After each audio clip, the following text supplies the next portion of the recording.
जुगो जुग अटल। दसां पातशाहियां दी आत्मक जागदी जोत,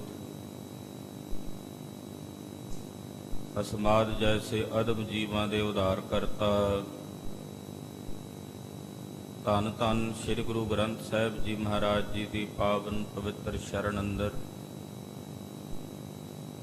शरण सूर सतगुरु श्री गुरु तेग बहादुर साहिब जी महाराज जी के पवित्र पावन इतिहासक स्थान ते सजे हुए संध्या वेले दे दीवाना च एकत्र होए गुरु का खास रूप। गुरु खालसा साध संगत जीओ धनता दे पात्र हो। नेता प्रति गुरु चरना विच जुड़ के सतगुरां दा पवित्र पावन इतिहास बहुत ही शरधा भावना आस्था ते सत्कार सहित सरवण कर रहे हो। धन श्री गुरु अर्जन देव साहिब पंजवें पातशाह जी महाराज जी दे सपुत्र छेवें पातशाह मीरी पीरी दे मालक सतगुरु श्री गुरु हरगोबिंद साहिब जी महाराज जी की शादी दीयां खुशियां मनाइयां जा रही। दो सगाइयां सतगुरां दीयां होईयां ने। भाई नारायण दास ने बेनती की, सतगुरु जी विआह की तरीक भी आप जी कृपा करके नियत कर दिओ। सिखां नाल विचार करके गुरुदेव ने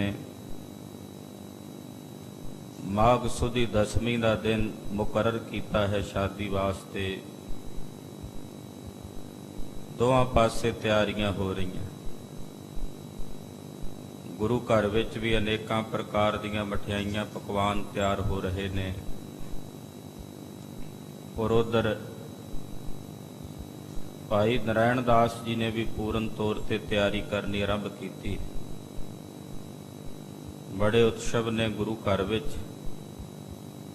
खुशियां दे समागम ने। खुशियां दे समागम दा मतलब हुंदा जिथे सारियां नूं सम्मान एक बराबर प्राप्त हुंदा नूं समागम कहंदे हन। समागम समान्यता जिथे सारियां नूं आउण दी एक बराबर समान्यता है। वो भावें खतरी है, ब्राह्मण है, शूदर है, वैश्य है, राजा है, भिखारी है, सब नूं एक बराबर आउण दा माण प्राप्त हुंदा है। तो इस तरह के समागम हो रहे ने। आओ उधर चंदू दे जिहड़े लागी सन वो जदों वापस गए गुरु घर तो दिल्ली पहुंचे ने, चंदू नूं मिले ने। उत्थे की बीतिया की वरतिया वो भी भाई साहब लिख रहे ने। सरवण करिए गुरु चरना विच हाजरी लवाओ। आखो जी सतनाम श्री वाहिगुरु साहिब जी। सतनाम श्री वाहिगुरु साहिब जी। दोहरा दिजनाई छूछे हटे तिनको सुनो बिरतंत। उधर जिहड़ा चंदू दा लागी सी ब्राह्मण ते नाई वो गुरु घर तो खाली मुड़े हन अपने मालक चंदू दीयां भैड़ियां करतूतां करके। वो जिवें वापस मुड़े ने हुण उत्थे जाके जो बीतिया दिल्ली दा वो सारा बिरतंत आप जी सुनो। महा दुखत गमनत पाए हृदय अधिक पछतंत। बड़े दुखी ने मन विच बड़ा डाढा पछतावा अपने हिरदे च करदे ने। बहुत सारियां सोचां अपने दिल विच सोचदे हुए जा रहे हन। जो पई सने सने दिल्ली पुर गए। चलदियां चलदियां ये सहजे सहजे दिल्ली पहुंचे हन।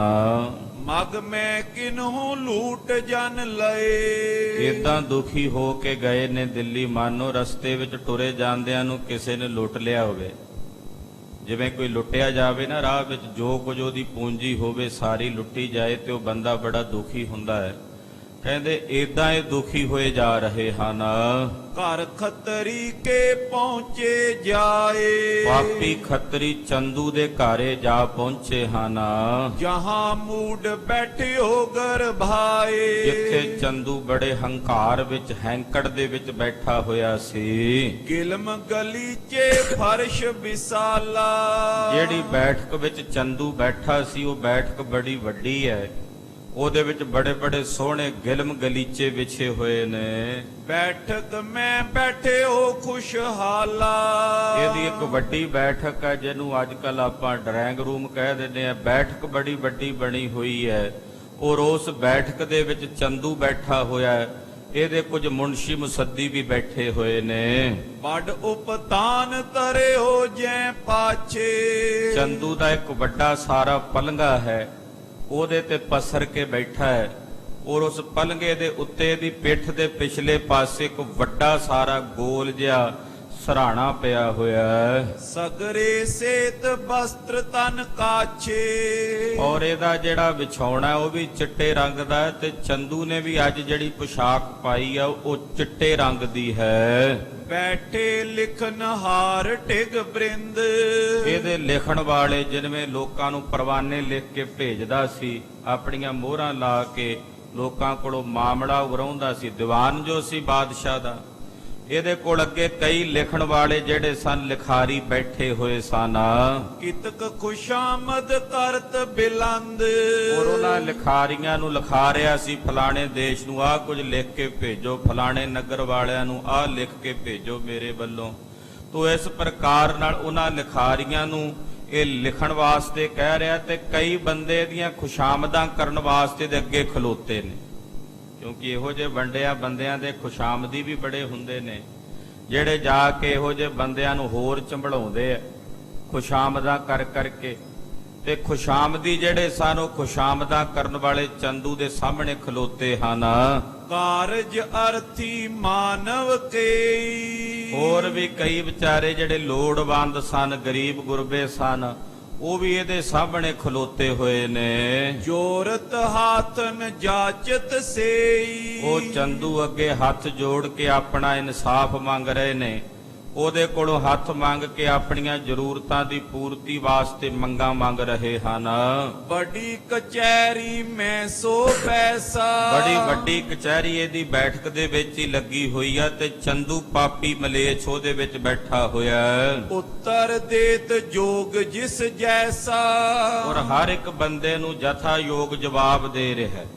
ਹਰ ਇੱਕ ਬੰਦੇ ਨੂੰ ਜਵਾਬ ਦੇ ਰਿਹਾ ਵੀ ਤੇਰੇ ਨਾਲ ਆਹ ਹੋਵੇਗਾ, ਤੈਨੂੰ ਆਹ ਕੁਝ ਕਰਨਾ ਪਏਗਾ, ਏਦਾਂ ਆਪਣੇ ਹੁਕਮ ਚਲਾ ਰਿਹਾ ਹੈ। ਔਰ ਇਹੋ ਜਿਹੇ ਬੰਦਿਆਂ ਵਾਸਤੇ ਹੀ ਮਹਾਰਾਜ ਜੀ ਨੇ ਬਚਨ ਕੀਤੇ ਨੇ, ਹੁਕਮ ਕੀਏ ਮਨ ਭਾਵਦੇ ਰਾਹ ਭੀੜਾ ਅੱਗੇ ਜਾਵਣਾ।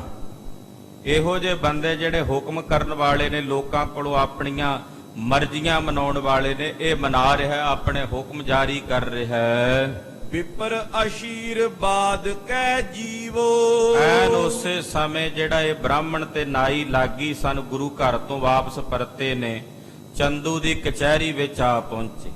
ਆਉਂਦਿਆਂ ਸਾਰ ਬ੍ਰਾਹਮਣ ਨੇ ਅਸ਼ੀਰਵਾਦ ਦਿੱਤੀ ਚੰਦੂ ਨੂੰ। ਚਿਰੰਕਾਲ ਜਸ ਜੁਤ ਜਗ ਥੀਵੋ, ਅਸ਼ੀਰਵਾਦ ਕੀ ਦਿੱਤੀ ਬ੍ਰਾਹਮਣ ਨੇ? ਕਹਿੰਦਾ ਚੰਦੂ ਤੇਰਾ ਇਕਬਾਲ ਬਹਾਲ ਰਹੇ ਔਰ ਤੇਰਾ ਜਸ, ਤੇਰੀ ਮਹਿਮਾ ਚਿਰੰਕਾਲ ਤੱਕ ਸੰਸਾਰ ਵਿੱਚ ਬਣੀ ਰਹੇ, ਜੋ ਕਦੇ ਨਹੀਂ ਬਣੀ ਰਹਿ ਸਕਦੀ। ਉਹ ਅਸੀਸ ਦੇ ਰਿਹਾ ਜਿਹੜੀ ਹੋ ਹੀ ਨਹੀਂ ਸਕਦੀ। ਕਹਿੰਦਾ ਤੇਰਾ ਜਸ ਦੁਨੀਆ ਤੱਕ, ਅਖੀਰ ਤੱਕ ਕਾਇਮ ਰਹੇ। ਇਸ ਪ੍ਰਕਾਰ ਨਾਲ ਹੁਣ ਬ੍ਰਾਹਮਣ ਨੇ ਇਹਨੂੰ ਅਸ਼ੀਰਵਾਦਾਂ ਦਿੱਤੀਆਂ ਹਨ।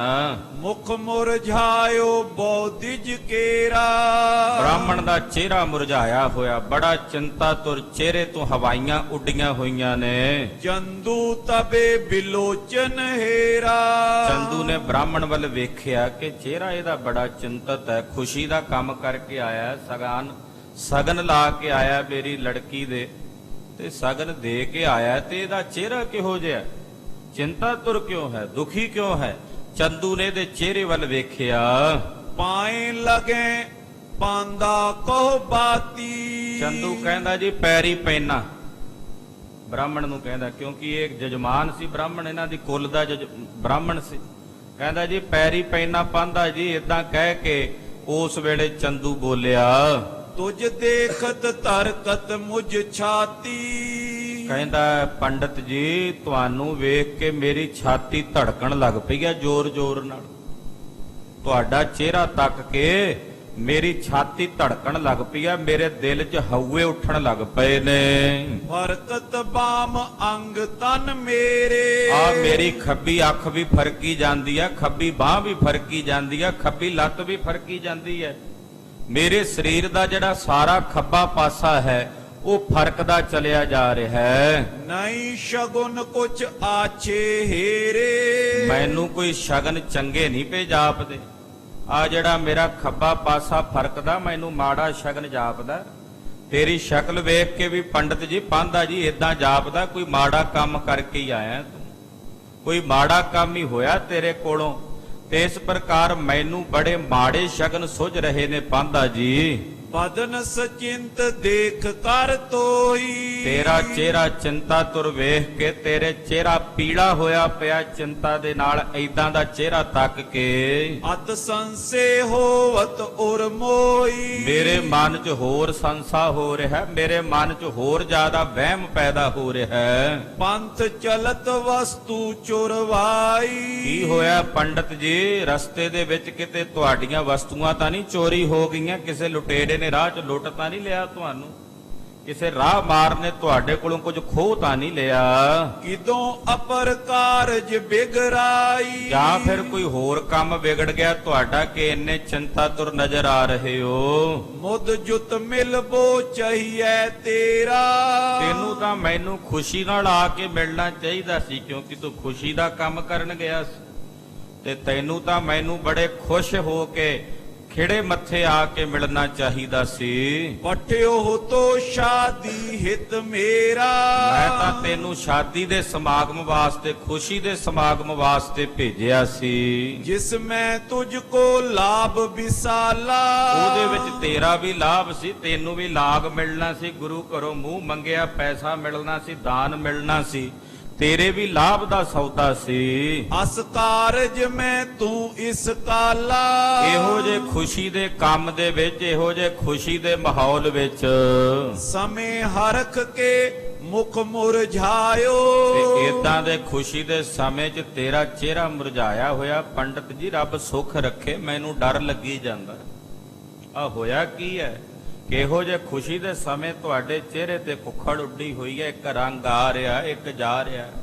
ਕੋਈ ਰੱਬ ਸੁੱਖ ਰੱਖੇ, ਮੈਨੂੰ ਤਾਂ ਵਹਿਮ ਪੈਦਾ ਹੋ ਰਿਹਾ, ਮੇਰਾ ਚਿੱਤ ਘਾਉ ਮਾਉ ਕਰ ਰਿਹਾ, ਪਤਾ ਨਹੀਂ ਕੀ ਹੁੰਦਾ ਜਾ ਰਿਹਾ, ਕਾਲਜਾ ਨਿਕਲਦਾ ਜਾ ਰਿਹਾ ਹੈ। ਦੇਖਤ ਮੋਕੋ ਅਚਰਜ ਆਇਓ। ਤੈਨੂੰ ਵੇਖ ਕੇ ਮੇਰਾ ਚਿੱਤ ਅਸਚਰਜ ਹੋ ਰਿਹਾ, ਹੈਰਾਨ ਹੋ ਰਿਹਾ। ਸ਼ੁਭ ਕਾਰਜ ਸੋ ਬਨਿਓ ਕੇ ਨਾਹੀ। ਜਿਹੜਾ ਸ਼ੁਭ ਕੰਮ ਕਰਨ ਗਿਆ ਸੀ ਕਿਤੇ ਉਹਦੇ ਵਿੱਚ ਤਾਂ ਨਹੀਂ ਕੋਈ ਵਿਘਨ ਪੈ ਗਿਆ? ਜਿਹੜਾ ਕੰਮ ਕਰਨ ਗਿਆ ਸੀ ਉਹ ਕਿਤੇ ਉਹ ਤਾਂ ਨਹੀਂ ਅਧੂਰਾ ਰਹਿ ਗਿਆ? ਉਹ ਬਣਿਆ ਕਿ ਨਹੀਂ ਬਣਿਆ? ਕਹੋ ਪਾਂਦਾ ਸਭ ਬਿਦ ਮੁਝ ਪਾਹੀ। ਦੱਸੋ ਪਾਂਦਿਆ ਛੇਤੀ ਬੋਲ, ਮੇਰੇ ਦਿਲ ਦਾ ਡਰ ਦੂਰ ਕਰ, ਤੂੰ ਕੀ ਕਹਿਣਾ ਕੀ ਆਖਣਾ ਹੈ? ਸੁਨ ਚੰਦੂ ਤੇ ਵਿਪਰ ਉਚਾਰਾ। ਚੰਦੂ ਦੀ ਇਹ ਗੱਲ ਸੁਣ ਕੇ ਉਹ ਪਾਂਦਾ, ਉਹ ਪੰਡਤ ਬੋਲਿਆ, ਕਹਿਣ ਲੱਗਾ, ਸੁਨੋ ਇਕੰਤ ਹੋਏ ਕਰ ਸਾਰਾ। ਕਹਿੰਦਾ ਦੀਵਾਨ ਸਾਹਿਬ ਮੈਂ ਸਾਰਿਆਂ ਦੇ ਵਿੱਚ ਨਹੀਂ ਦੱਸ ਸਕਦਾ, ਇੱਥੇ ਤੁਹਾਡੀ ਕਚਹਿਰੀ 'ਚ ਭਾਂਤ ਭਾਂਤ ਦੇ ਬੰਦੇ ਬੈਠੇ, ਤੇ ਇੱਥੋਂ ਉੱਠੋ ਤੇ ਥੋੜਾ ਜਿਹਾ ਅੰਦਰ ਨੂੰ ਚੱਲੋ, ਇਕਾਂਤ ਵਿੱਚ ਦੱਸਦਾ। ਇਹ ਗੱਲ ਹੈ ਇਕਾਂਤ ਵਿੱਚ ਦੱਸਣ ਵਾਲੀ, ਮੈਂ ਇੱਥੇ ਸਾਰਿਆਂ ਦੇ ਵਿੱਚ ਨਹੀਂ ਦੱਸ ਸਕਦਾ। ਸੰਸੇ ਜੁਤ ਉੱਠ ਕਰ ਤਤਕਾਲਾ। ਚੰਦੂ ਤਾਂ ਪਹਿਲਾਂ ਹੀ ਬੜਾ ਡਰਿਆ ਹੋਇਆ ਸੀ, ਜਦੋਂ ਆਹ ਗੱਲ ਕਹੀ ਹੋਰ ਡਰ ਗਿਆ, ਪਤਾ ਨਹੀਂ ਕੀ ਹੋ ਗਿਆ, ਵੀ ਜਿਹੜੀ ਅੰਦਰ ਨੂੰ ਇਕਾਂਤ ਵਿੱਚ ਜਾ ਕੇ ਗੱਲ ਦੱਸਣੀ ਹੈ ਇਹਨੇ। ਹੋਰ ਜ਼ਿਆਦਾ ਸੰਸੇ ਸਹਿਤ ਚੰਦੂ ਉੱਠਿਆ, ਬੈਠਿਓ ਸਭ ਤੇ ਹੋਏ ਨਿਰਾਲਾ। ਔਰ ਸਭ ਤੋਂ ਵੱਖਰਾ ਜਿਹਾ ਹੋ ਕੇ ਅੰਦਰ ਜਾ ਕੇ ਇਕਾਂਤ ਵਿੱਚ ਬੈਠ ਗਿਆ। ਉੱਥੇ ਪੰਡਤ ਨੂੰ ਆਪਣੇ ਕੋਲ ਸੱਦ ਲਿਆ। ਜਿਜਨੇ ਟਿਗੋਏ ਸਕਲ ਸੁਨਾਇਓ। ਪੰਡਤ ਨੇ ਲਾਗੇ ਬਹਿ ਕੇ, ਕੋਲ ਬਹਿ ਕੇ ਸਾਰੀ ਗੱਲ ਸੁਣਾਈ। ਏ ਜਜਮਾਨ ਸੋ ਹੋਏ ਪ੍ਰਭ ਪਾਇਓ। ਕਹਿਣ ਲੱਗਾ, ਜਜਮਾਨ ਉਹ ਹੋਇਆ ਜੋ ਰੱਬ ਨੂੰ ਪਾਇਆ। ਪਹਿਲਾਂ ਤਾਂ ਇੱਥੋਂ ਹੀ ਇਹਨੇ ਸ਼ੁਰੂਆਤ ਕੀਤੀ। ਕਹਿੰਦਾ ਉਹ ਕੁਝ ਹੋਇਆ ਜੋ ਪਰਮਾਤਮਾ ਨੂੰ ਭਾਇਆ ਹੈ। ਹਮ ਨਾਤਾ ਜਬ ਲੈ ਕਰ ਗਏ, ਅਸੀਂ ਜਦੋਂ ਤੇਰੀ ਧੀ ਸਦਾ ਕੌਰ ਦਾ ਰਿਸ਼ਤਾ ਲੈ ਕੇ ਨਾਤਾ ਲੈ ਕੇ ਗਏ, ਸ਼ੁਭ ਦਿਨ ਤਬੇ ਸੁਧਾਵਤ ਪਏ। ਅਸੀਂ ਤਾਂ ਚੰਗਾ ਦਿਨ ਸੋਧ ਕੇ ਆਪਣੇ ਵੱਲੋਂ ਪੂਰਨ ਤੌਰ ਤੇ ਸੁਧਾਈ ਕਰਕੇ ਗਏ ਸੀ। ਸਕਲ ਸਮਾਜ ਮਿਲਿਓ ਤਤਕਾਲਾ, ਔਰ ਸਾਰਾ ਸਮਾਜ ਇਕੱਠਾ ਹੋ ਗਿਆ। ਗੁਰੂ ਘਰ ਦੇ ਵਿੱਚ ਸਾਰੇ ਸਿੱਖ ਇਕੱਠੇ ਹੋ ਗਏ। ਲੋਕ ਹਜ਼ਾਰੋਂ ਆਨੰਦ ਵਿਸਾਲਾ, ਸੈਂਕੜੇ ਹਜ਼ਾਰਾਂ ਲੋਕ ਇਕੱਠੇ ਹੋ ਕੇ ਬਹਿ ਗਏ ਸ਼ਾਦੀ ਦਾ ਸਗਨ ਦਾ ਸਮਾਗਮ ਵੇਖਣ ਵਾਸਤੇ। ਹਜ਼ਾਰਾਂ ਲੋਕ ਬੈਠੇ ਸਨ, ਬੜੀਆਂ ਖੁਸ਼ੀਆਂ ਤੇ ਆਨੰਦ ਮਨਾ ਰਹੇ ਸਨ। ਬਾਲਕ ਚੌਂਕੀ ਆਨ ਬਿਠਾਇਓ, ਔਰ ਬਾਲਕ ਸ਼੍ਰੀ ਹਰਗੋਬਿੰਦ ਸਾਹਿਬ ਨੂੰ ਚੌਂਕੀ ਦੇ ਉੱਤੇ ਲਿਆ ਕੇ ਬਿਠਾਇਆ ਗਿਆ। ਚੰਦਨ ਦੀ ਚੌਂਕੀ ਢਾ ਕੇ ਉਹਦੇ ਤੇ ਸਾਡੇ ਸਾਹਮਣੇ ਬਿਠਾਇਆ। ਗਾਵਨ ਬਾਦਤ ਸਕਲ ਰਚਾਇਓ, ਔਰ ਬੜੇ ਸਾਜ਼ ਵੱਜੇ, ਬੜੇ ਅਨੇਕ ਪ੍ਰਕਾਰ ਦੇ ਭਾਂਤ ਭਾਂਤ ਦੇ ਰਾਗ ਵੱਜ ਰਹੇ, ਪੂਰ ਰਹੇ ਸਨ। ਹਮੇ ਬੁਲਾਇਓ ਗਮਨੇ ਤੀਰ, ਪੂਰੀ ਤਿਆਰੀ ਹੋ ਗਈ ਸਗਾਈ ਦੀ। ਸਾਨੂੰ ਕੋਲ ਸੱਦ ਲਿਆ, ਸਾਨੂੰ ਵੀ ਗੁਰੂ ਜੀ ਨੇ ਆਪਣੇ ਕੋਲ ਬੁਲਾ ਲਿਆ। ਜੈ ਗੁਰ ਅਪਰ ਨਰਨ ਕੀ ਪੀਰ, ਜਿੱਥੇ ਗੁਰੂ ਸਾਹਿਬ ਜੀ ਦੇ ਨਾਲ ਹੋਰ ਬਹੁਤ ਸਾਰੇ ਲੋਕਾਂ ਦੀ ਭੀੜ ਸੀ, ਉੱਥੇ ਸਾਨੂੰ ਵੀ ਸੱਦ ਲਿਆ, ਸਾਨੂੰ ਵੀ ਬੁਲਾ ਲਿਆ। ਹੁਣ ਸਾਨੂੰ ਕਿਹਾ ਗਿਆ ਕਿ ਤੁਸੀਂ ਸਗਾਈ ਦਾ ਤਿਲਕ ਦਿਓ। ਅਸੀਂ ਹਾਲੇ ਤਿਆਰੀ ਕਰ ਰਹੇ ਸੀ ਸਗਾਈ ਦਾ ਤਿਲਕ ਦੇਣ ਦੀ। ਦਿੱਲੀ ਤੇ ਤਬ ਪੱਠੀ ਪਾਤੀ, ਐਨ ਉਸੇ ਸਮੇਂ ਦਿੱਲੀ ਤੋਂ ਇੱਕ ਸਿੱਖ ਚਿੱਠੀ ਲੈ ਕੇ ਉੱਥੇ ਪਹੁੰਚ ਗਿਆ। ਅਸੀਂ ਤਿਆਰੀ ਕਰ ਲਈ ਸਗਾਈ ਦਾ ਤਿਲਕ ਲਾਉਣ ਵਿੱਚ, ਬਸ ਕੁਝ ਪਲ ਹੀ ਬਾਕੀ ਸਨ ਕਿ ਐਨ ਉਸੇ ਸਮੇਂ ਦਿੱਲੀ ਤੋਂ ਇੱਕ ਚਿੱਠੀ ਲੈ ਕੇ ਸਿੱਖ ਪਹੁੰਚਿਆ। ਚਲਤ ਹਮੇ ਤੁਮ ਕਹੀ ਜੋ ਬਾਤੀ, ਔਰ ਉਹਨੇ ਉਹ ਚਿੱਠੀ ਆ ਕੇ ਗੁਰੂ ਜੀ ਨੂੰ ਦਿੱਤੀ। ਗੁਰੂ ਜੀ ਨਾਲ ਗੱਲਬਾਤ ਕੀਤੀ ਤੇ ਚੰਦੂ ਉਹ ਗੱਲਾਂ ਜਿਹੜੀਆਂ ਤੂੰ ਸਾਨੂੰ ਚੱਲਣ ਵੇਲੇ ਦਿੱਲੀ ਕੀਤੀਆਂ ਸਨ ਆਪਣੇ ਕੋਲ ਬਹਿ ਕੇ, ਬੜੇ ਹੰਕਾਰ ਵਿੱਚ ਆ ਕੇ ਜਿਹੜੇ ਬੋਲ ਕਬੋਲ ਤੂੰ ਆਪਣੀ ਜ਼ੁਬਾਨੋਂ ਬੋਲੇ ਸਨ, ਮੋਰੀ ਅਰ ਦ੍ਰਿਸ਼ਟਾਂਤ ਚੁਬਾਰਾ, ਤੂੰ ਦ੍ਰਿਸ਼ਟਾਂਤ ਦਿੱਤਾ ਸੀ ਮੈਂ ਚੁਬਾਰਾ ਹਾਂ ਤੇ ਗੁਰੂ ਘਰ ਮੋਰੀ ਆ, ਤੁਸੀਂ ਚੁਬਾਰੇ ਦੀ ਇੱਟ ਮੋਰੀ ਨੂੰ ਲਾਇਓ। ਆ ਗੱਲ ਚੰਦੂ ਜਿਹੜੀ ਤੂੰ ਕਹੀ ਸੀ, ਨਿਜ ਵੱਡਤਾ ਕੇ ਹੇਤ ਉਚਾਰਾ, ਤੂੰ ਤਾਂ ਆਪਣੀ ਵਡਿਆਈ ਵਾਸਤੇ ਗੱਲ ਕਹੀ ਸੀ, ਤੂੰ ਆਪਣੀ ਸੋਭਾ ਕਰਨ ਵਾਸਤੇ ਇਹ ਬਾਤ ਬੋਲੀ ਸੀ। ਕਹਿ ਸੁਣ ਕੇ ਲਿਖ ਭੇਜਿਓ ਸਾਰੋ, ਪਰ ਤੇਰੀ ਕਹੀ ਹੋਈ ਇੱਕ ਇੱਕ ਗੱਲ ਜੋ ਤੂੰ ਕਿਹਾ ਸੀ ਇੱਥੇ ਕਿ ਮੈਂ ਢਾਈ ਘਰਾ ਖੱਤਰੀ ਆ, ਉਹ ਸ਼ਰੀਨ ਖੱਤਰੀ ਨੇ, ਮੈਂ ਚੁਬਾਰਾ ਹਾਂ, ਉਹ ਮੋਰੀ ਦੇ ਸਮਾਨ ਨੇ, ਮੈਂ ਏਡਾ ਵੱਡਾ ਦੀਵਾਨ, ਉਹ ਫਕੀਰ ਲੋਕ ਨੇ, ਲੋਕਾਂ ਦੇ ਚੜਾਵੇ ਤੇ ਗੁਜ਼ਾਰਾ ਕਰਨ ਵਾਲੇ ਨੇ। ਤੇਰੀ ਇੱਕ ਇੱਕ ਕਹੀ ਹੋਈ ਗੱਲ ਇੱਥੋਂ ਦੀ ਸੰਗਤ ਨੇ, ਦਿੱਲੀ ਦੀ ਸੰਗਤ ਨੇ ਚਿੱਠੀ ਵਿੱਚ ਲਿਖ ਕੇ ਗੁਰੂ ਜੀ ਦੇ ਕੋਲ ਭੇਜੀ ਹੈ। ਸੋ ਪਠ ਕੇ ਲਖ ਤੋ ਹੰਕਾਰੋ, ਉਹ ਚਿੱਠੀ ਗੁਰੂ ਜੀ ਨੇ ਪੜ੍ਹੀ ਹੈ ਤੇ ਪੜ੍ਹ ਕੇ ਉਹਨਾਂ ਨੇ ਜਾਣਿਆ ਕਿ ਚੰਦੂ ਹੰਕਾਰੀ, ਕਿ ਚੰਦੂ ਹਉਮੈ ਦਾ ਪੁੰਜ ਹੈ, ਹੰਕਾਰ ਨਾਲ ਹੈਂਕੜ ਨਾਲ ਆਪਰਿਆ ਹੋਇਆ ਹੈ। ਜਰੀ ਨਾ ਬਾਤ ਨਾ ਲਖੀ ਬੜਾਈ, ਉਹਨਾਂ ਨੇ ਤੇਰੀਆਂ ਕਹੀਆਂ ਹੋਈਆਂ ਇਹ ਗੱਲਾਂ ਜਰੀਆਂ ਨਹੀਂ, ਤੇਰੀ ਕਹੀ ਹੋਈ ਇਹ ਗੱਲ ਉਹਨਾਂ ਨੇ ਬਰਦਾਸ਼ਤ ਨਹੀਂ ਕੀਤੀ। ਤੂਰ ਨਾਮ ਸੋ ਗਿਰਾ ਅਲਾਈ, ਔਰ ਉਸੇ ਵਕਤ ਗੁਰੂ ਜੀ ਨੇ ਸਾਨੂੰ ਇਹ ਬੋਲ ਕਹੇ, ਸਾਨੂੰ ਇਹ ਬਚਨ ਕਹੇ, ਰਹੇ ਚੁਬਾਰੋ ਸੋ ਦੁਖ ਪਾਵੇ। ਉਹਨਾਂ ਨੇ ਕਿਹਾ ਉਹ ਚੁਬਾਰਾ ਹੀ ਬਣਿਆ ਰਹੇ ਤੇ ਚੁਬਾਰਾ ਬਣ ਕੇ ਚੁਬਾਰਿਆਂ 'ਚ ਟੱਕਰਾਂ ਮਾਰਦਾ ਫਿਰੇ, ਮਾਰੇ ਟੱਕਰ ਭਾਲ ਪਨਾਵੇ, ਤੇ ਚੁਬਾਰੇ ਨਾਲ ਟੱਕਰ ਮਾਰ ਕੇ ਆਪਣਾ ਮੱਥਾ ਭਨਾਉਂਦਾ ਫਿਰੇ। ਕੇਤਕ ਸਿੱਖ ਗਏ ਹੋ ਬਖਿਆਤਾ, ਤੇ ਗੁਰੂ ਘਰ ਨੂੰ ਮੋਰੀ ਕਹਿੰਦਾ ਸਾਨੂੰ ਕੋਈ ਆਪੇ ਗਰੀਬ ਸਿੱਖ ਆ ਮਿਲੇਗਾ। ਉਸ ਵੇਲੇ ਜਿਹੜੇ ਉਹਨਾਂ ਦੇ ਸਿੱਖ ਬੈਠੇ ਸੀ ਬੁਖੀਏ ਬਾਬਾ ਬੁੱਢਾ ਸਾਹਿਬ ਜੀ ਵਰਗੇ, ਉਹਨਾਂ ਨੇ ਵੀ ਗੁਰੂ ਜੀ ਨੂੰ ਇਹੀ ਗੱਲ ਕਹੀ, ਨੈ ਲਿਓ ਇਸ ਕਿਰਾੜ ਕੋ ਨਾਤਾ, ਉਹਨਾਂ ਨੇ ਵੀ ਇਹੀ ਗੱਲ ਕਹੀ ਕਿ ਇਸ ਕਿਰਾੜ ਦਾ ਇਹ ਸੰਸਾਰੀ ਬੰਦੇ ਦਾ ਰਿਸ਼ਤਾ ਆਪ ਜੀ ਨਾ ਪ੍ਰਵਾਨ ਕਰੋ। ਪ੍ਰਥਮ ਪਇਓ ਤੈ ਬੋਲ ਵਿਗਾੜ। ਇਹ ਚੰਦੂ ਤੂੰ ਜਿਹੜਾ ਸਭ ਤੋਂ ਪਹਿਲਾਂ ਬੋਲ ਵਿਗਾੜ ਕੀਤਾ, ਤੇਰੀ ਬੋਲੀ ਹੋਈ ਬੋਲੀ ਦਾ ਬੜਾ ਮਾੜਾ ਅਸਰ ਪਿਆ। ਉਹ ਤੇਰੇ ਬੋਲੇ ਹੋਏ ਲਫ਼ਜ਼ਾਂ ਦਾ ਬੜਾ ਮਾੜਾ ਪ੍ਰਭਾਵ ਪਿਆ। ਤੂੰ ਪਹਿਲਾਂ ਹੀ ਬੋਲ ਵਿਗਾੜ ਕਰ ਦਿੱਤਾ। ਜਿਹੜੀ ਰਿਸ਼ਤੇਦਾਰੀ ਦੀ ਆਰੰਭਤਾ ਹੀ ਬੋਲ ਵਿਗਾੜ ਤੋਂ ਹੋਵੇ, ਉਹ ਰਿਸ਼ਤੇਦਾਰੀ ਭਲਾ ਕਿੰਨਾ ਕੁ ਚਿਰ ਚੱਲ ਸਕਦੀ ਹੈ? ਤੂੰ ਆਪ ਸਿਆਣਾ ਚੰਦੂ, ਉਹ ਰਿਸ਼ਤੇਦਾਰੀ ਕਿਵੇਂ ਨਿਭ ਸਕਦੀ ਜਿਹੜੀ ਬੋਲ ਵਿਗਾੜ ਦੀ ਬੁਨਿਆਦ ਤੇ ਰੱਖੀ ਜਾਵੇ? ਤੂੰ ਪਹਿਲਾਂ ਹੀ ਬੋਲ ਵਿਗਾੜ ਕੀਤਾ, ਪਹਿਲਾਂ ਹੀ ਭੱਦੇ ਸ਼ਬਦ ਬੋਲੇ ਨੇ। ਇਸੇ ਕਰਕੇ ਸਿਆਣੇ ਕਹਿੰਦੇ, ਜ਼ੁਬਾਨ ਕਹਿੰਦੀ ਤੂੰ ਮੈਨੂੰ ਮੂੰਹੋਂ ਕੱਢ, ਮੈਂ ਤੈਨੂੰ ਪਿੰਡੋਂ ਕਢਾਉਣੀ ਹੈ। ਸਿਆਣਿਆਂ ਦੀ ਕਹਾਵਤ ਹੈ ਨਾ ਕਿ ਜ਼ੁਬਾਨ ਕਹਿੰਦੀ ਤੂੰ ਮੈਨੂੰ ਮੂੰਹੋਂ ਕੱਢ, ਮੈਂ ਤੈਨੂੰ ਪਿੰਡੋਂ ਕਢਾਉਣ ਨੂੰ ਤਿਆਰ ਹਾਂ। ਇਸ ਜ਼ੁਬਾਨ ਤੋਂ ਸੰਭਲ ਕੇ ਬੋਲਣਾ ਚਾਹੀਦਾ। ਪਤਾ ਨਹੀਂ ਕਿਹੜਾ ਬੋਲ ਕਿਸ ਵੇਲੇ ਕਿੱਥੇ ਕੀ ਅਸਰ ਕਰਨਾ ਹੈ। ਇਸ ਕਰਕੇ ਬੋਲੋ ਨਾਪ ਤੋਲ ਕੇ ਬੋਲੋ। ਕਲਗੀਧਰ ਪਾਤਸ਼ਾਹ ਨੂੰ ਜਦੋਂ ਬਹਾਦਰ ਸ਼ਾਹ ਨੇ ਪੁੱਛਿਆ ਸੀ ਨਾ ਕਿ ਮਹਾਰਾਜ ਕਰਾਮਾਤ ਤੇ ਗੁਰਦੇਵ ਨੇ ਕਰਾਮਾਤਾਂ ਚ ਇੱਕ ਕਰਾਮਾਤ ਇਹ ਵੀ ਕਹੀ ਸੀ ਵੀ ਜ਼ੁਬਾਨ ਵੀ ਕਰਾਮਾਤ ਹੈ, ਕਿ ਇਹਦੇ ਤੋਂ ਕੀ ਬੋਲਣਾ ਹੈ। ਕੜਵਾ ਬੋਲ ਬੋਲਣਾ, ਕੜਵੀ ਸ਼ਬਦਾਵਲੀ ਬੋਲਣੀ, ਭੱਦੀ ਸ਼ਬਦਾਵਲੀ ਬੋਲਣੀ ਕਿਸੇ ਦੇ ਖਿਲਾਫ, ਇਹ ਸੋਭਾ ਨਹੀਂ ਦਿੰਦਾ। ਉਹ ਫਿਰ ਬੋਲੀ ਹੋਈ ਬੋਲੀ ਦਾ ਪ੍ਰਭਾਵ ਮਾੜਾ ਪੈਂਦਾ ਸੁਣਨ ਵਾਲਿਆਂ ਤੇ ਵੀ, ਆਪਣੇ ਆਪ ਤੇ ਵੀ। ਜਦੋਂ ਕੋਈ ਕਿਸੇ ਨੂੰ ਕਬੋਲ ਬੋਲਦਾ ਨਾ, ਉਹ ਦੂਜੇ ਨੂੰ ਤਾਂ ਕਬੋਲ ਬੋਲ ਕੇ ਦੁੱਖ ਦਿੰਦਾ, ਆਪਣਾ ਹਿਰਦਾ ਵੀ ਉਹਦਾ ਦੁਖੀ ਹੁੰਦਾ। ਇਹ ਨਹੀਂ ਕਿ ਦੂਜੇ ਨੂੰ ਦੁੱਖ ਦਿੱਤਾ ਤੇ ਇਹਨੂੰ ਖੁਸ਼ੀ ਮਿਲੀ ਹੋਵੇ ਕਿਸੇ ਨੂੰ ਕੌੜਾ ਬੋਲ ਕੇ। ਉਹਦਾ ਕਹਿੰਦਾ ਤਾਂ ਟਾਰ ਮਾਰ ਕੇ ਹੀ ਆ, ਵੇਖਿਆ ਮੈਂ ਅਗਲੇ ਨੂੰ ਬੋਲਣ ਨਹੀਂ ਦਿੱਤਾ, ਅੱਗਿਓਂ ਖਰੀਆਂ ਸੁਣਾਈਆਂ ਮੈਂ। ਪਰ ਆਪ ਵੀ ਤਾਂ ਕਿਰਜੇ ਆ ਨਾ ਖਰੀਆਂ ਸੁਣਾਉਣ ਵੇਲੇ, ਆਪਣਾ ਵੀ ਤਾਂ ਹਿਰਦਾ ਤਪਿਆ ਹੀ ਹੈ ਨਾ। ਇਸੇ ਕਰਕੇ ਰਹਿਮਨ ਫਕੀਰ ਨੇ ਬੜਾ ਸੋਹਣਾ ਲਿਖਿਆ, ਉਹ ਕਹਿੰਦਾ ਖੀਰਾ ਮੁਖ ਸੋਂ ਕਾਟਿਆ ਘਸੀਆ ਨਮਕ ਲਗਾਏ, ਰਹਿਮਨ ਕੜਵੇ ਮੁਖਨ ਕੋ ਐਸੀ ਮਿਲਿਆ ਸਜਾਏ। ਖੀਰਾ ਕੱਟ ਕੇ, ਉਹਦਾ ਮੂੰਹ ਕੌੜਾ ਹੁੰਦਾ ਨਾ ਖੀਰੇ ਦਾ, ਉੱਪਰਲਾ ਸਿਰਾ ਉਹਦਾ ਕੱਟ ਦਿੱਤਾ ਜਾਂਦਾ। ਉਹਦੀ ਕੁੜੱਤਣ ਕੱਟਣ ਵਾਸਤੇ ਨਾਲੇ ਤਾਂ ਉਹਨੂੰ ਕੱਟਿਆ ਤੇ ਫਿਰ ਉੱਤੇ ਲੂਣ ਪੁੱਕਿਆ, ਫਿਰ ਲੂਣ ਪਾ ਕੇ ਉਹਨੂੰ ਘਸਦੇ ਆ ਵੀ ਵਿੱਚੋਂ ਝੱਗ ਜਾ ਨਿਕਲ ਜੇ, ਕੁੜੱਤਣ ਨਿਕਲ ਜੇ। ਨਾਲੇ ਕੱਟਿਆ, ਫਿਰ ਉੱਤੇ ਨਮਕ ਪਾ ਕੇ ਉਹਨੂੰ ਹੋਰ ਦੁਖੀ ਕੀਤਾ। ਕਹਿੰਦੇ ਜਿਹੜੇ ਕੜਵੇ ਮੂੰਹ ਵਾਲੇ ਨੇ ਨਾ, ਉਹਨਾਂ ਨੂੰ ਵੀ ਇਹੋ ਜੀ ਸਜ਼ਾ ਮਿਲਦੀ ਹੈ। ਚੰਦੂ ਨੂੰ ਆਪਣੀ ਕਰਤੂਤ ਦੀ ਸਜ਼ਾ ਮਿਲੀ ਹੈ, ਕਿਉਂਕਿ ਗੁਰੂ ਨਾਨਕ ਦਾ ਘਰ ਐਸਾ ਘਰ ਹੈ, ਇਸ ਸ਼ੀਸ਼ੇ ਦੇ ਵਿੱਚ ਜਿਹੋ ਜਿਹਾ ਕੋਈ ਬੂਥਾ ਲੈ ਕੇ ਮੂੰਹ ਲੈ ਕੇ ਆਉਂਦਾ, ਉਹੋ ਜਿਹਾ ਦਿਸ ਪੈਂਦਾ। ਜਿੱਦਾਂ ਦਾ ਕੋਈ ਮੂੰਹ ਲੈ ਕੇ ਕੋਈ ਭਾਵਨਾ ਵਾਲਾ ਆਵੇਗਾ, ਉਹਨੂੰ ਓਨਾ ਹੀ ਪਿਆਰ ਮਿਲੇਗਾ।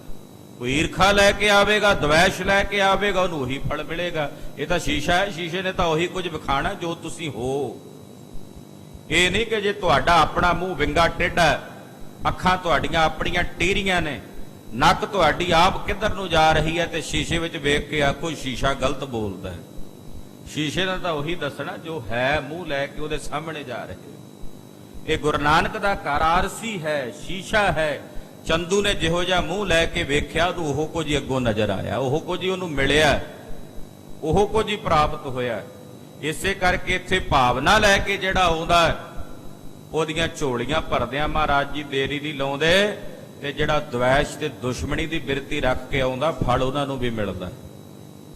ਮਿਲਿਆ ਵੀ ਇਹ ਸਾਡਾ ਇਤਿਹਾਸ ਹੈ।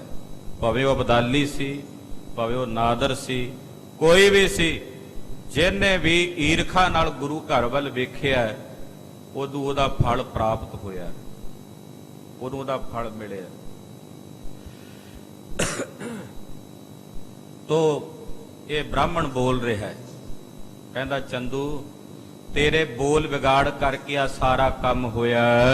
ਸਹੀ ਨ ਤਿਨੋ ਸੋ ਦੀਨ ਉਘਾੜ। ਤੇਰੀਆਂ ਕਈਆਂ ਗੱਲਾਂ ਉਹਨਾਂ ਨੇ ਸਹੀਆਂ ਨਹੀਂ, ਉਹਨਾਂ ਨੇ ਤੇਰੇ ਹੀ ਕੀਤੇ ਪਾਪ ਨੂੰ ਪ੍ਰਗਟ ਕਰ ਦਿੱਤਾ ਹੈ। ਕਿਆ ਕਹੀਏ ਵੱਡ ਕਾਜ ਵਿਗਾਰਾ। ਕੀ ਕਹੀਏ ਬੜਾ ਵੱਡਾ ਕੰਮ ਵਿਗਾੜ ਦਿੱਤਾ ਚੰਦੂ, ਇਹ ਸਭ ਤੇਰੇ ਕਰਕੇ ਹੋਇਆ।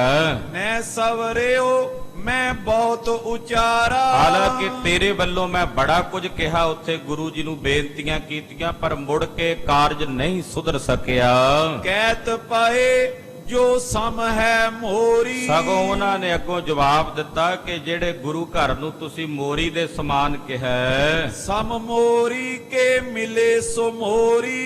ਉਹੀ ਮੇਰੇ ਸਮਾਨ ਹੈ, ਸੋ ਮੇਰੇ ਤਾਈਂ ਉਹੀ ਆ ਕੇ ਮਿਲੇਗਾ ਜਿਹੜਾ ਮੋਰੀ ਸਮਾਨ ਨੀਵਾ ਹੋਵੇ।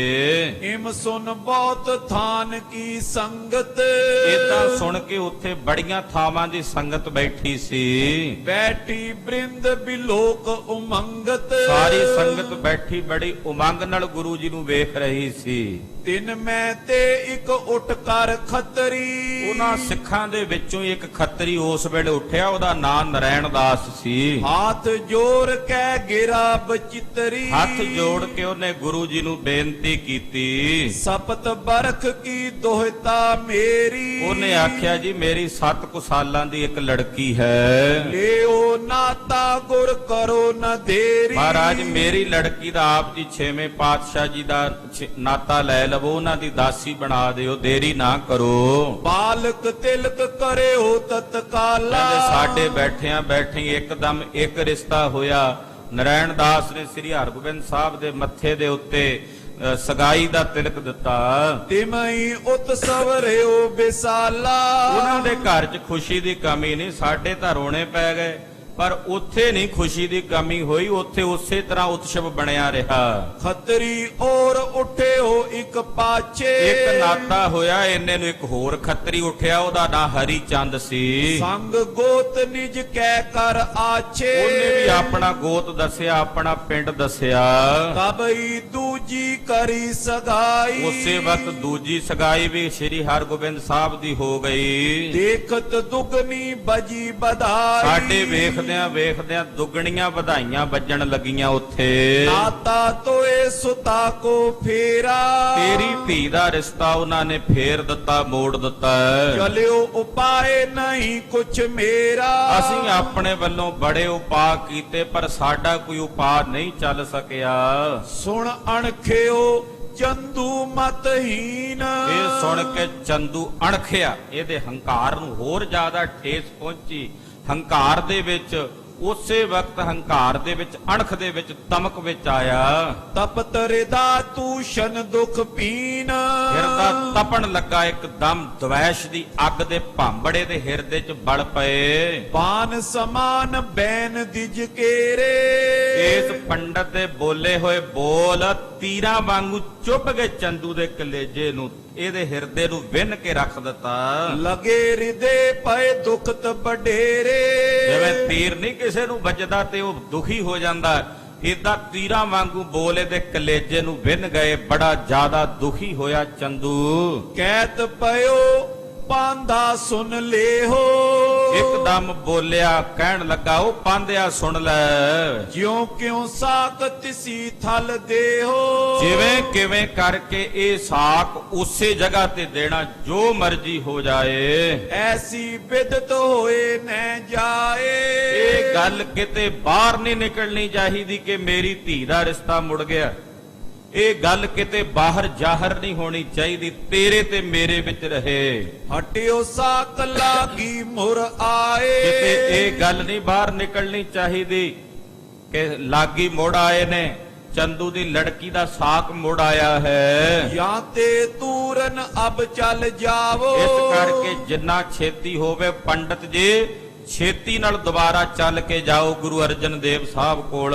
ਮੈਂ ਪੱਤਰੀ ਲਿਖ ਦਿਓ ਸਿਧਾਵੋ। ਮੈਂ ਖੁਦ ਚਿੱਠੀ ਲਿਖ ਕੇ ਦਿੰਦਾ ਹਾਂ, ਉਹ ਚਿੱਠੀ ਲਿਖ ਕੇ ਤੁਹਾਨੂੰ ਦੇ ਦੇਣਾ। ਉਹ ਚਿੱਠੀ ਲੈ ਕੇ ਗੁਰੂ ਜੀ ਕੋਲ ਜਾਓ ਮੇਰੇ ਵੱਲੋਂ। ਮੋਹੇ ਦੀਵਾਨ ਸ਼ਾਹ ਕੋ ਜਾਨੋ।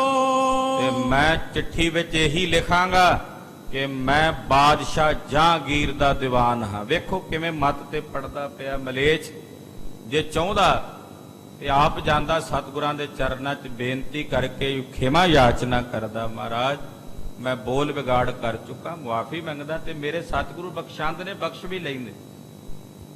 ਪਰ ਇਹਨੇ ਹੰਕਾਰ ਦੇ ਵਿੱਚ ਆ ਕੇ ਉੱਤੋਂ ਸਿਰਿਓਂ ਚੜ ਕੇ ਈਨ ਮਨਾਉਣੀ ਚਾਹੀ।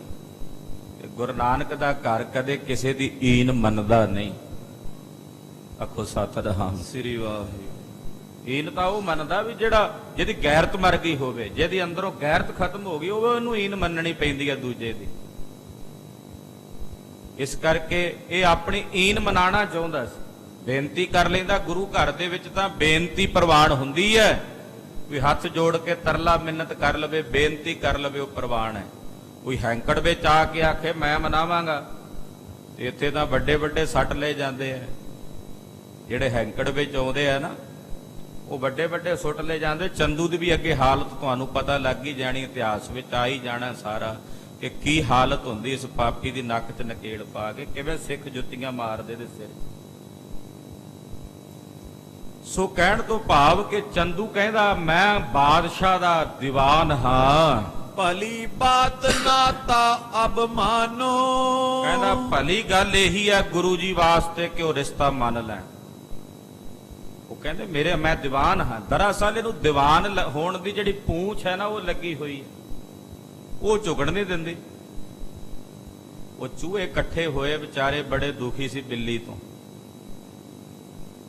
ਉਹ ਕਹਿਣ ਲੱਗੇ ਵੀ ਕਿੱਦਾਂ ਕਰੀਏ, ਵੀ ਬਿੱਲੀ ਬੜਾ ਤੰਗ ਕਰਦੀ ਆ। ਉਹ ਇੱਕ ਚੂਹਾ ਕਹਿੰਦਾ ਵੀ ਆਪਾਂ ਇਦਾਂ ਕਰੀਏ ਵੀ ਬਿੱਲੀ ਦੇ ਗਲ 'ਚ ਟੱਲੀ ਬੰਨ੍ਹ ਦਈਏ।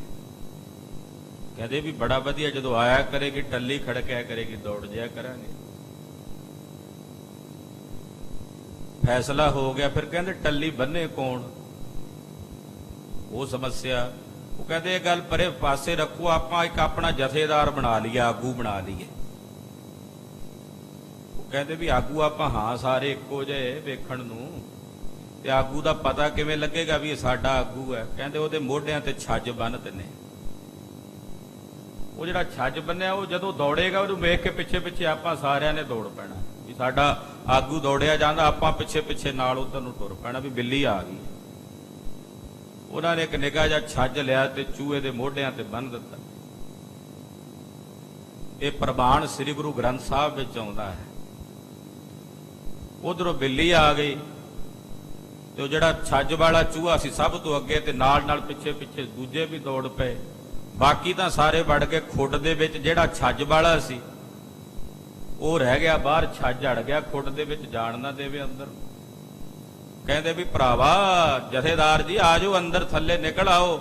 ਉਹ ਕਹਿੰਦਾ ਮੈਂ ਤਾਂ ਆ ਜਾਣਾ, ਜਿਹੜਾ ਛੱਜ ਬੱਧਾ ਮੋਢਿਆਂ ਤੇ ਮੇਰੇ ਆਗੂ ਹੋਣ ਦਾ, ਇਹ ਨਹੀਂ ਵਿੱਚ ਆਉਣ ਦਿੰਦਾ। ਚੂਹਾ ਖੱਡ ਨਾ ਮਾਹਵਈ ਤਿੱਕਲ ਬੰਨੈ ਛੱਜ, ਉਲਹਾਂ ਦਿੰਦੇ ਬਾਵਲੇ ਲੈਂਦੇ ਵੱਡੇ ਨਿਲਾਜ। ਉਹ ਹਾਲ ਸੀ ਚੰਦੂ ਦਾ। ਕਹਿੰਦਾ ਮੇਰੇ ਤੇ ਵੀ ਛੱਜ ਬੱਧਾ ਹੋਇਆ, ਮੈਂ ਦੀਵਾਨ ਹਾਂ ਬਾਦਸ਼ਾਹ ਦਾ, ਬੜਾ ਵੱਡਾ ਰੁਤਬਾ। ਗੁਰੂ ਜੀ ਤੁਹਾਨੂੰ ਇਹ ਮੇਰੀ ਗੱਲ ਮੰਨਣੀ ਪਵੇਗੀ, ਮੇਰੀ ਲੜਕੀ ਦਾ ਨਾਤਾ ਮੰਨਣਾ ਪਵੇਗਾ।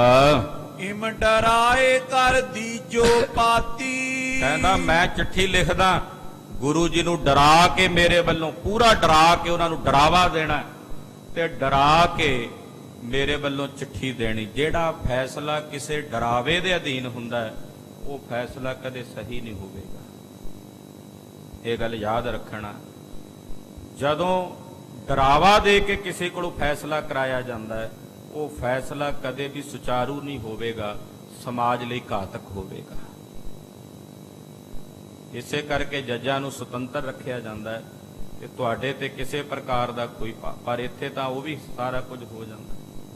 ਸਾਡਾ ਦੇਸ਼ ਹੈ ਸਾਰੇ। ਜਿਹੜਾ ਫੈਸਲਾ ਕਿਸੇ ਡਰ ਦੇ ਅਧੀਨ ਹੋਵੇ, ਉਹ ਫੈਸਲਾ ਸਹੀ ਨਹੀਂ ਹੋ ਸਕਦਾ। ਇਹ ਡਰ ਦੇਣਾ ਚਾਹੁੰਦਾ ਸੀ ਗੁਰੂ ਸਾਹਿਬ ਨੂੰ। ਗੁਰੂ ਸਾਹਿਬ ਸਿਧਾਂਤ ਦੇਣਾ ਚਾਹੁੰਦੇ ਆ ਸਿੱਖਾਂ ਨੂੰ, ਕੁਝ ਹੋ ਜਾਏ ਕਿਸੇ ਦੇ ਡਰ ਦੇ ਅਧੀਨ ਹੋ ਕੇ ਕਦੇ ਕੋਈ ਫੈਸਲਾ ਨਹੀਂ ਕਰਨਾ। ਸਿੱਖ ਨੇ ਜਿਹੜਾ ਫੈਸਲਾ ਕਰਨਾ, ਸੁਤੰਤਰ ਹੋ ਕੇ ਕਰਨਾ, ਸੁਤੰਤਰਤਾ ਵਿੱਚ ਰਹਿ ਕੇ ਕਰਨਾ। ਤੋ ਇੱਥੇ ਉਸ ਵਕਤ ਇਹ ਕਹਿੰਦਾ ਜੀ ਤੁਸੀਂ ਡਰਾਵਾ ਦੇਣਾ ਗੁਰੂ ਜੀ ਨੂੰ ਮੇਰੇ ਵੱਲੋਂ, ਪੂਰਨ ਤੌਰ ਤੇ ਡਰਾਉਣਾ। ਜਿਸ ਤੇ ਤਰਕ ਉਠੇ ਤਿਸ ਛਾਤੀ। ਜਿਵੇਂ ਹੁਣ ਮੇਰਾ ਹਿਰਦਾ ਧੜਕਿਆ, ਏਦਾਂ ਗੁਰੂ ਦਾ ਹਿਰਦਾ ਧੜਕਣਾ ਚਾਹੀਦਾ ਡਰ ਨਾਲ। ਮ੍ਰਿਦੁਲ ਕਠੋਰ ਕਹੋ ਬਿਦ ਦੋਈ। ਜੇ ਮਿੱਠਾ ਬੋਲਣਾ ਪਵੇ ਮਿੱਠਾ ਬੋਲੋ, ਜੇ ਕਠੋਰ ਬੋਲਣਾ ਪਵੇ ਤਾਂ ਕਠੋਰ ਬੋਲੋ। ਅਬ ਨਾ ਤੋ ਇਹ ਲਏ ਨਾ ਕੋਈ। ਕਿਉਂਕਿ ਹੁਣ ਆ ਰਿਸ਼ਤਾ ਕਿਸੇ ਨੇ ਨਹੀਂ ਲੈਣਾ। ਜਿਹੜਾ ਮੁੜ ਕੇ ਆ ਗਿਆ ਰਿਸ਼ਤਾ, ਉਹ ਸਮਾਜ ਦੀ ਉਸ ਵੇਲੇ ਮਰਿਆਦਾ ਹੀ ਇਦਾਂ ਦੀ ਸੀ। ਕਹਿੰਦਾ ਆਹ ਰਿਸ਼ਤਾ ਹੁਣ ਮੁੜ ਕੇ ਕਿਸੇ ਜਗ੍ਹਾ ਨਹੀਂ ਹੋਣਾ। ਜਾਂ ਤੇ ਤੁਮ ਡਿਗ ਪੁਨੋ ਪਠਾਵਾ। ਇਸ ਕਰਕੇ ਮੈਂ ਤੁਹਾਨੂੰ ਦੁਬਾਰਾ ਉੱਥੇ ਭੇਜਦਾ ਹਾਂ। ਇਸ ਪ੍ਰਕਾਰ ਦਿਜ ਕੋ ਸਮਝਾਵਾ। ਏਦਾਂ ਚੰਦੂ ਨੇ ਆਪਣੇ ਬ੍ਰਾਹਮਣ ਨੂੰ ਪਾਂਧੇ ਨੂੰ ਸਾਰਾ ਕੁਝ ਸਮਝਾਇਆ। ਪਾਤੀ ਲਿਖਣ ਲੱਗੇ ਓ ਪੁਨ ਚੰਦੂ। ਚੰਦੂ ਆਪ ਆਪਣੇ ਹੱਥਾਂ ਨਾਲ ਕਲਮ ਲੈ ਕੇ ਚਿੱਠੀ ਲਿਖਣ ਲੱਗਾ। ਲਿਖ ਤੁਮ ਸ਼ਾਹ ਦੀਵਾਨ ਬਿਲੰਦੂ। ਲਿਖ ਤੁਮ ਸ਼ਾਹ ਦੀਵਾਨ, ਏਦਾਂ ਲਿਖਿਆ ਇਹਨੇ, ਇਹ ਨਹੀਂ ਲਿਖਿਆ ਵੀ ਲਿਖ ਤੁਮ ਚੰਦੂ। ਕਹਿੰਦਾ ਜੀ ਲਿਖ ਤੁਮ ਸ਼ਾਹ ਦੀਵਾਨ ਚੰਦੂ, ਬਾਦਸ਼ਾਹ ਦਾ ਦੀਵਾਨ ਚੰਦੂ ਤੁਹਾਨੂੰ ਲਿਖ ਰਿਹਾ ਹੈ। ਸ਼੍ਰੀ ਅਰਜਨ ਰਿਸ ਕੈਸੇ ਕਰੀ। ਕਹਿੰਦਾ ਗੁਰੂ ਜੀ ਤੁਸੀਂ ਗੁੱਸਾ ਕਿਉਂ ਕੀਤਾ ਹੈ? ਸਹਿਜ ਸੁਭਾਇਕ ਮੈਂ ਜੋ ਉਚਰੀ। ਮੈਂ ਤਾਂ ਜਿਹੜੀ ਗੱਲ ਕਹੀ ਸੀ ਸਹਿਜ ਸੁਭਾਏ ਕਹੀ ਸੀ। ਕਿਨੂ ਅਧਿਕ ਵਧਾਏ ਸੁਨਾਈ। ਤੁਹਾਨੂੰ ਕਿਸੇ ਨੇ ਉਹ ਗੱਲ ਜਿਹੜੀ ਮੈਂ ਕਹੀ ਸੀ ਉਹ ਵਧਾ ਕੇ ਸੁਣਾ ਦਿੱਤੀ, ਵਧਾ ਚੜਾ ਕੇ ਦੱਸ ਦਿੱਤੀ ਹੈ। ਜਾਤ ਗੋਤ ਉੱਤਮ ਲਗੁਤਾਈ। ਜਿਹੜੀ ਜਾਤ ਗੋਤ ਦੀ ਉੱਤਮ ਜਾਂ ਛੋਟਾਪਨ ਹੈ। ਕਿਆ ਹੋਏ ਗਇਓ ਜੋ ਮੈਂ ਕਹਿ ਦੀਨ। ਜੇ ਮੈਂ ਕਹਿ ਵੀ ਦਿੱਤਾ ਤੇ ਇਹਦੇ ਚ ਹੋ ਕੀ ਗਿਆ ਗੁਰੂ ਜੀ? ਇਹ ਵੀ ਨਹੀਂ ਆਖਿਆ ਵੀ ਮੈਂ ਮਾਫੀ ਮੰਗਦਾ। ਕਹਿੰਦਾ ਜੇ ਮੈਂ ਕਿਹਾ ਵੀ ਹੈ ਤਾਂ ਗੁਰੂ ਜੀ ਇਹਦੇ ਚ ਹੋ ਕੀ ਗਿਆ? ਮੈਂ ਉੱਚੀ ਜਾਤੀ ਦਾ ਉਹ ਤਾਂ ਹਾਂ ਹੀ ਆ, 2.5 ਘਰਾਂ। ਤੁਸੀਂ ਉਹ ਸ਼ਰੀਨ, ਤੇ ਸ਼ਰੀਨ ਤਾਂ 2.5 ਘਰਿਆਂ ਤੋਂ ਛੋਟੇ ਹੀ ਹੁੰਦੇ ਆ। ਜੇ ਮੈਂ ਕਹਿ ਵੀ ਦਿੱਤਾ ਤਾਂ ਕੀ ਹੋ ਗਿਆ?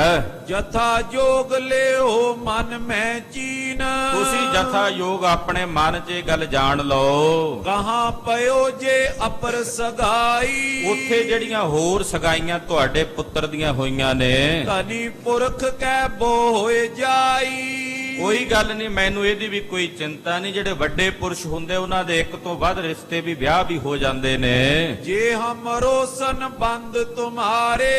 ਔਰ ਜੇ ਤੁਹਾਡਾ ਮੇਰੇ ਨਾਲ ਸੰਬੰਧ ਬਣ ਜਾਂਦਾ ਹੈ, ਕਾਰਜ ਦਿਓ ਅਨੇਕ ਸੁਧਾਰੇ। ਗੁਰੂ ਜੀ ਮੈਂ ਤੁਹਾਡੇ ਕਈ ਕੰਮ ਸਵਾਰ ਸਕਦਾ।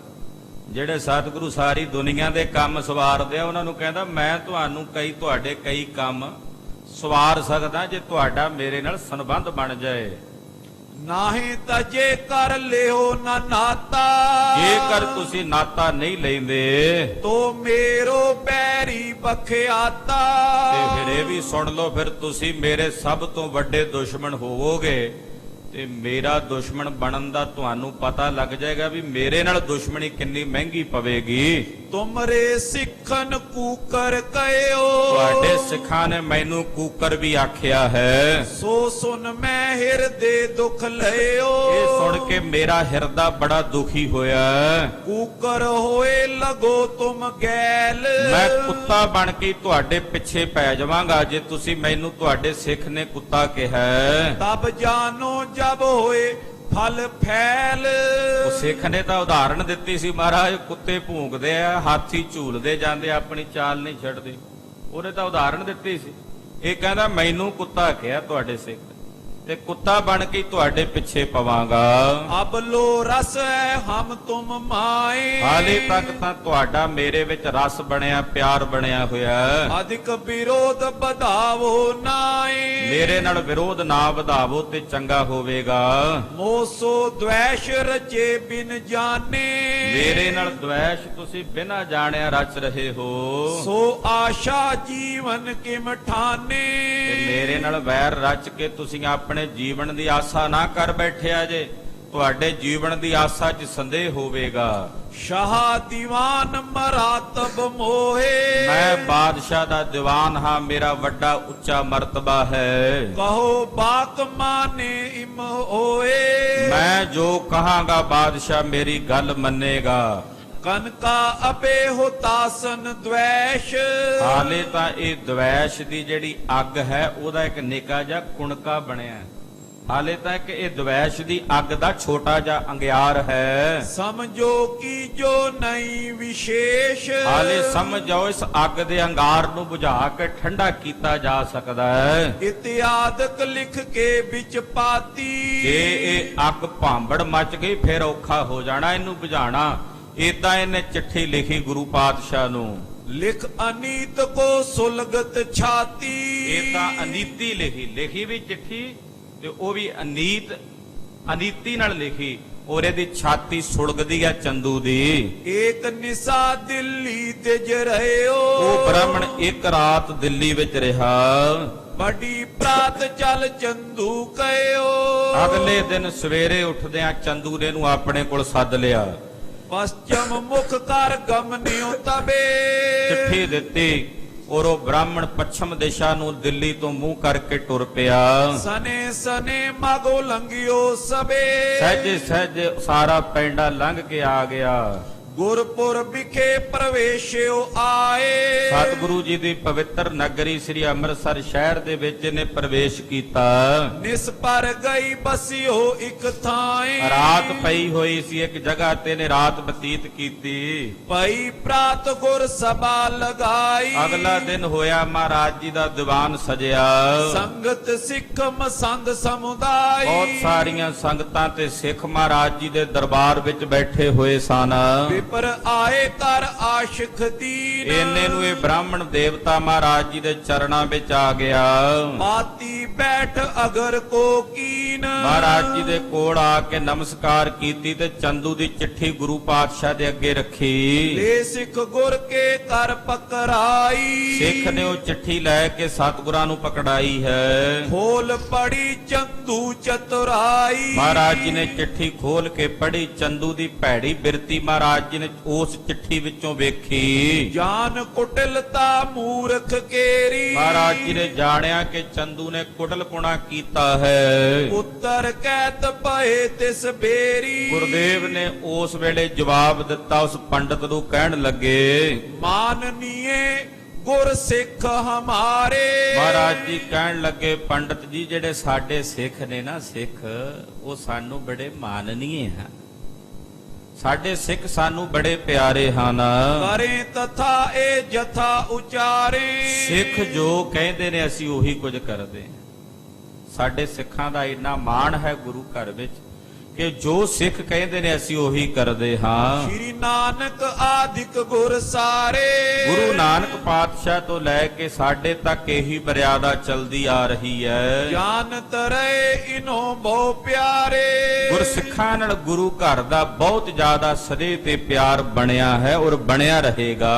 ਹਮ ਪੀ ਮਾਨਤ ਹੈ ਸਿੱਖ ਬਾਕ, ਅਸੀਂ ਵੀ ਆਪਣੇ ਸਿੱਖਾਂ ਦੇ ਬਚਨ ਮੰਨਦੇ ਹਾਂ। ਕਯੋ ਤਿਨੋ ਨੈ ਲੀਜੇ ਸਾਕ, ਸਾਡੇ ਸਿੱਖਾਂ ਨੇ ਸਾਨੂੰ ਕਹਿ ਦਿੱਤਾ ਹੈ ਕਿ ਚੰਦੂ ਦੀ ਲੜਕੀ ਦਾ ਸਾਕ ਨਹੀਂ ਲੈਣਾ।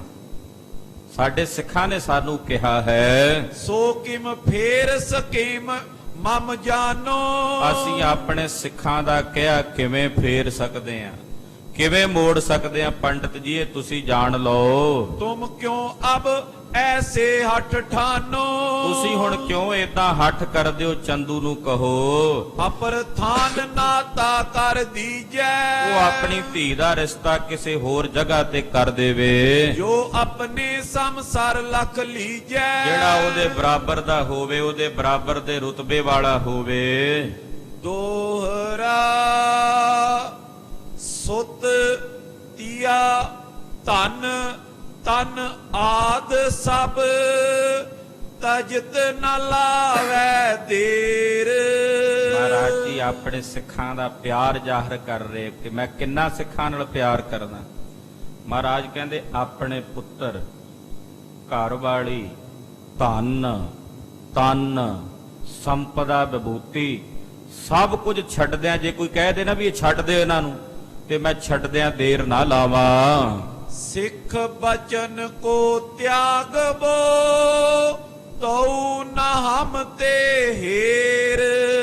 ਪਰ ਮੇਰੇ ਸਿੱਖਾਂ ਦਾ ਕਿਹਾ ਹੋਇਆ ਬਚਨ ਉਹ ਨਹੀਂ ਮੈਂ ਛੱਡ ਸਕਦਾ, ਉਹ ਨਹੀਂ ਤਿਆਗ ਸਕਦਾ। ਮਹਾਰਾਜ ਕਹਿੰਦੇ ਸਭ ਕੁਝ, ਪੁੱਤਰ ਧਨ ਸੰਪਦਾ ਸਭ ਕੁਝ ਤਿਆਗ ਸਕਦਾ, ਪਰ ਮੇਰੇ ਸਿੱਖਾਂ ਦਾ ਕੀਤਾ ਹੋਇਆ ਬਚਨ ਉਹ ਮੈਂ ਨਹੀਂ ਤਿਆਗ ਸਕਦਾ। ਜੋ ਮੇਰੇ ਸਿੱਖ ਕਹਿਣਗੇ ਉਹਨੂੰ ਅਸੀਂ ਪ੍ਰਵਾਨ ਕਰਾਂਗੇ।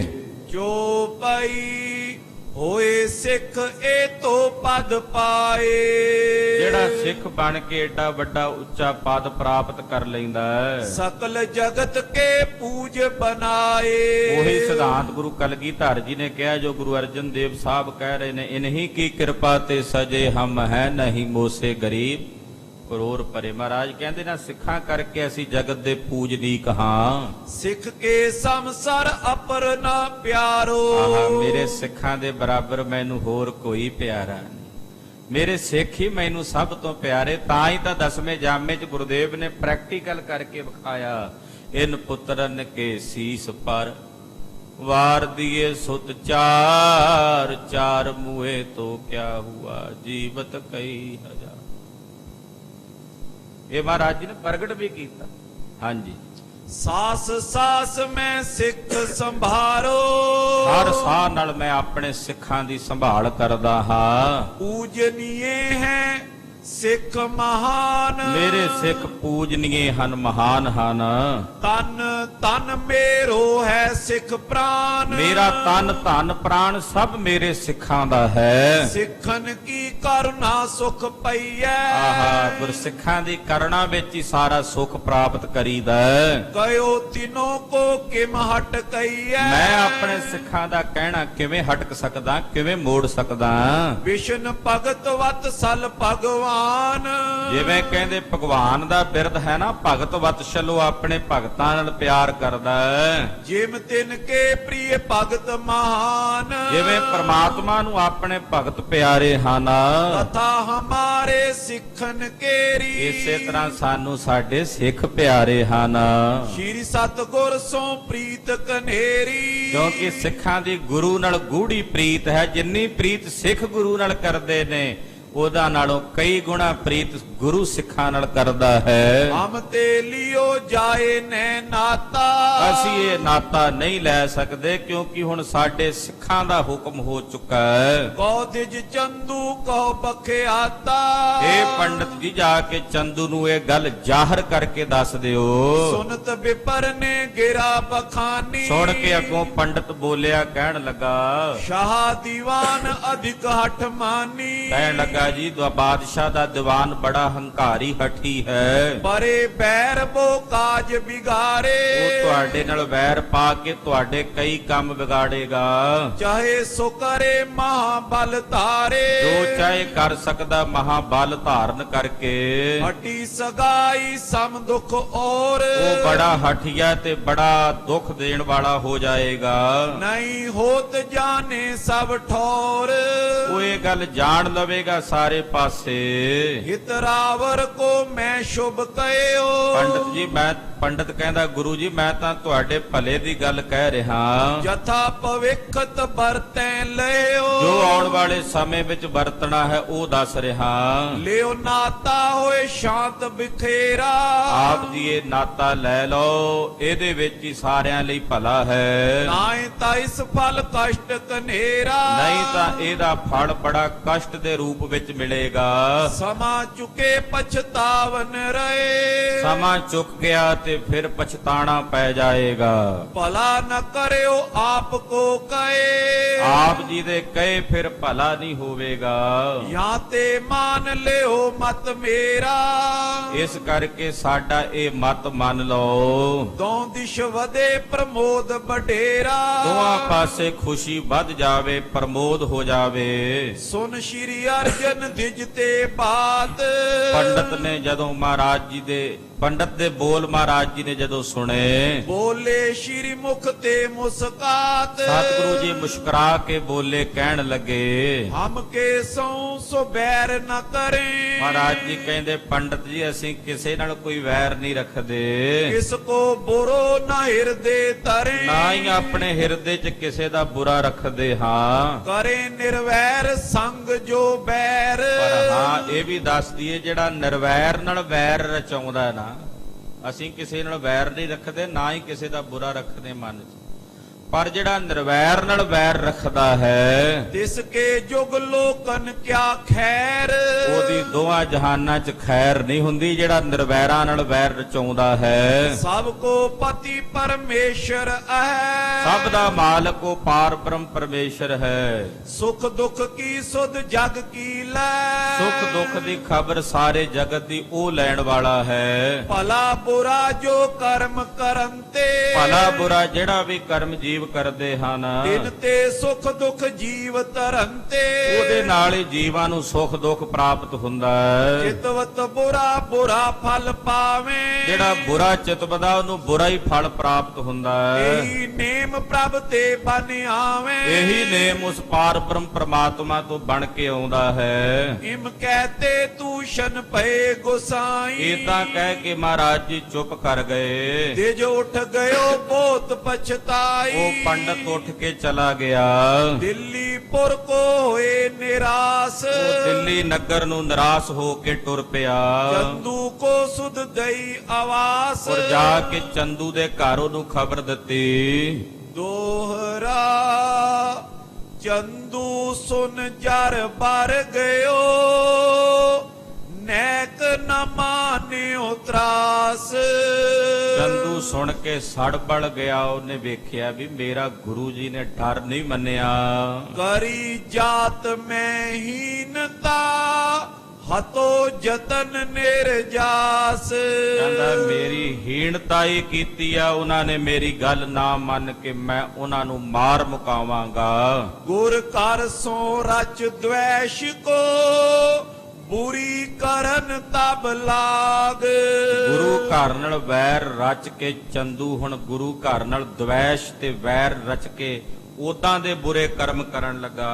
ਘਾਤ ਵਿਚਾਰਤ ਪਿਖਤ ਨਿਤ ਚੁਗਲੀ ਉਗਲ ਕੋ ਪਾਰ ਔਰ ਜਾ ਕੇ ਬਾਦਸ਼ਾਹ ਕੋਲ ਨਿਤ ਚੁਗਲੀਆਂ ਕਰਦਾ ਗੁਰੂ ਘਰ ਦੀਆਂ। ਖਾਲਸਾ ਜੀ, ਗੁਰੂ ਪਾਤਸ਼ਾਹ ਨੂੰ ਸ਼ਹੀਦ ਕਰਨ ਦੇ ਵਿੱਚ ਕਈ ਰਾਜਨੀਤਿਕ ਕਾਰਨ ਸਨ ਅੰਦਰ ਦੇ, ਜੋ ਜਹਾਂਗੀਰ ਨੇ ਤੁਝ ਕੇ ਜਹਾਂਗੀਰੀ ਵਿੱਚ ਵੀ ਲਿਖਿਆ, ਸ਼ੇਖ ਅਹਿਮਦ ਸਰਹੰਦੀ, ਮੁਰਤਜ਼ਾ ਖਾਂ ਵਰਗੇ। ਪਰ ਉਹਨਾਂ ਨੇ ਆਪਣਾ ਆਪ ਉਸ ਵੇਲੇ ਪ੍ਰਗਟ ਨਹੀਂ ਕੀਤਾ, ਦੋਸ਼ੀ ਚੰਦੂ ਨੂੰ ਸਾਬਤ ਕੀਤਾ। ਤੇ ਉਹਨਾਂ ਸਾਰੇ ਕਾਰਨਾਂ ਚੋਂ ਇੱਕ ਦੋਸ਼ੀ ਚੰਦੂ ਵੀ ਓਨਾ ਹੀ ਦੋਸ਼ੀ ਹੈ ਜਿੰਨਾ ਜਹਾਂਗੀਰ ਹੈ। ਅੱਜ ਕੱਲ ਕਈ ਚੰਦੂ ਨੂੰ ਫਾਰਗ ਕਰਨ ਵਾਸਤੇ ਲੱਗੇ ਹੋਏ ਆ ਵੀ ਚੰਦੂ ਨੂੰ ਬਰੀ ਕਰਨ ਚ। ਪਤਾ ਨਹੀਂ ਉਹਨਾਂ ਦੀ ਕੀ ਚੰਦੂ ਨਾਲ ਭਾਈਵਾਲਤਾ ਹੈ।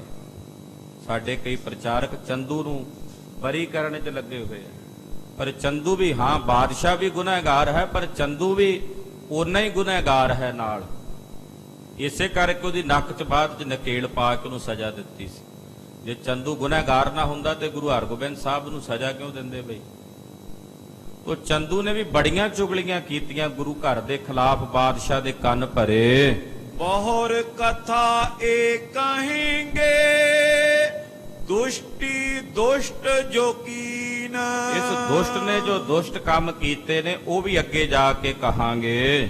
ਸ਼੍ਰੀ ਹਰਿ ਗੋਬਿੰਦ ਬਿਆਹ ਕੋ ਸ਼ਰੋਤਾ ਸੁਨੋ ਪ੍ਰਵੀਨ ਕਹਿੰਦੇ ਹੈ ਗੁਰੂ ਕੇ ਪਿਆਰ ਵਾਲਿਓ, ਗੁਰੂ ਕੀ ਕਥਾ ਸੁਣਨ ਵਾਲਿਓ, ਸਰੋਤਿਓ, ਹੁਣ ਗੁਰੂ ਹਰਗੋਬਿੰਦ ਸਾਹਿਬ ਦੇ ਵਿਆਹ ਦੀ ਕਥਾ ਸੁਣੋ। ਕਿ ਉਧਰ 6ਵੇਂ ਪਾਤਸ਼ਾਹ ਜੀ ਮਹਾਰਾਜ ਜੀ ਦੇ ਵਿਆਹ ਦੀ ਕਥਾ, ਕਿਵੇਂ ਪਾਤਸ਼ਾਹ ਦੀ ਜੰਝ ਚੜੀ, ਵਿਆਹ ਦਾ ਸਮਾਗਮ ਹੋਇਆ, ਉਹ ਕਥਾ ਆਪ ਜੀ ਸਮੇਂ ਨਾਲ ਅੱਗੇ ਸਰਵਣ ਕਰੋਗੇ। ਗਰੀਬ ਨਵਾਜ ਪਾਤਸ਼ਾਹ ਜੀ ਦੇ ਘਰ ਦੀ ਪਵਿੱਤਰ ਕਥਾ ਕਥਨ ਕਰਦਿਆਂ ਹੋਈਆਂ ਭੁੱਲਾਂ ਚੁੱਕਾਂ ਦੀ ਖਿਮਾ